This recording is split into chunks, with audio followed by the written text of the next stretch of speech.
Phoenix Audio presents The Cat Who Killed Lilian Jackson Braun, written by Robert Kaplow.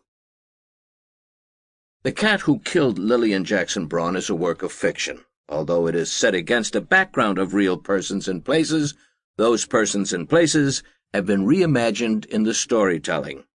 Robert Kaplow. She agrees sorrowfully and slowly goes reluctantly home to the husband. I lie down in the dark bedroom and masturbate violently. Clifford Odets, 1940 Journal. Chapter 1. Returning Platinum. Someone must have traduced James Q., for without having done anything wrong, he heard a pounding on the door of his house.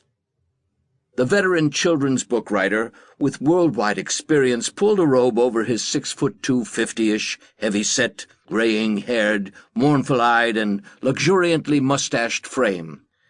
As he arose, he heard the floor creak under the weight of his exposition. Still, he thought, if they haven't read the other books, I've got to go through all this again. He slept on the ground floor of a converted barn which he had modified with the small fortune he had accrued from his series of successful children's books. Still, the knocking came. He nearly tripped over his Siamese cats, Ying-Ton and Poon-Tang, who were up, hungry and bristling with suspicion.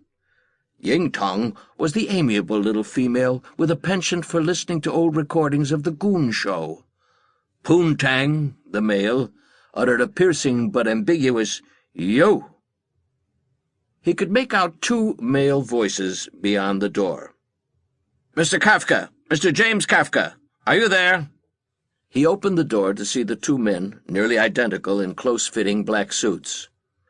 "You've been traduced." "Traduced?" "Yes, sir, traduced." "Name?" asked one of the men.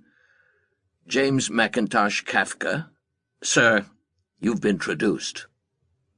"Look," said Qafka, holding up a hand, "I've got to tell you, I'm not really 100% sure what traduced means." "Traduced?" "Yes."